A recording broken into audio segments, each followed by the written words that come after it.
देखो जब होश आया तो वो हो मैंने तो गोविंद को उल्टा पटला बिछा दिया और केले की जगह केले के छिलकों को खिला रही हूँ।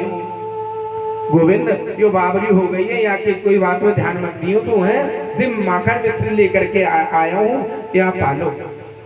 नहीं विदुर जी, अब मेरा पेट भर गया।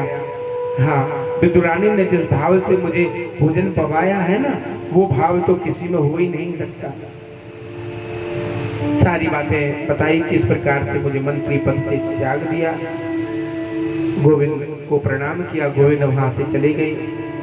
तो क्या भगवान भाव के भूखे होते हैं? भगवान स्वयं कहते हैं भाव का भूखा हूं मैं और भाव ही एक सार है, और भाव से मुझको भजे तो भव से बेड़ा पार है। जो मुझे भाव से भजता है मैं उसी का हो जाता हूं। मुझे ये जरूर नहीं कि मुझे 56 भोग की ही आवश्यकता है। तो कहते हैं सुखदेव जी महाराज कि जो मनुष्य है, मनुष्य को सुख भी अपने कर्मों से मिलता है और दुख भी अपने ही कर्मों से मिलता है। को न काऊ सुख दुख कर दाता और निज कृत कर्म भोग सब भ्राता। सुख भी अपने कर्मों से मिलते हैं और दुख भी अपने कर्मों से मिलते हैं। बोया पेड़ बबूल का तो आम कहां से होए। जैसा मनुष्य कर्म करता है उसको वैसा ही फल मिलता है। तो इसलिए कोशिश करो कि अपने कर्म को सुधारे। कश्यप जी महाराज की 13 पत्नी हैं,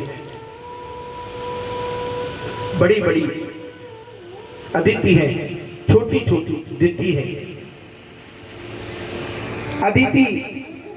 अदिति के पुत्र देवता हैं और दिति के पुत्र राक्षस हैं। राक्षस और देवताओं के एक ही पिता हैं कश्यप जी महाराज, एक ही बाप की संतान है, राक्षस और देवता। किसी किसी के होते ना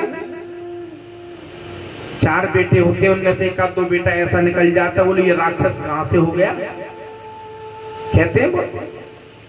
और कोई कोई तो ऐसे होते कि ये श्रवण कुमार कहां से आ गया, कितनी सेवा करता है अपने माता पिताओं को।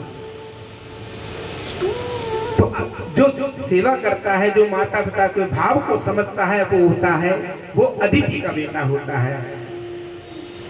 जो माता पिता को परेशान करे वो दिति का बेटा होता है। एक बार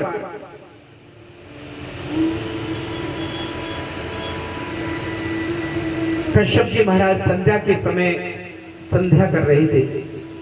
ध्यान से सुनना, संध्या के समय संध्या कर रहे थे। संध्या त्रिकाल संध्या करते हैं संत मुनि ब्राह्मण लोग, सुबह दोपहर और शाम। अगर सुबह दोपहर शाम की संध्या नहीं करते तो सुबह और शाम की संध्या करते हैं। अगर वो भी नियम नहीं लग पाता तो केवल सुबह की संध्या तो करते ही करते हैं, और करना भी चाहिए।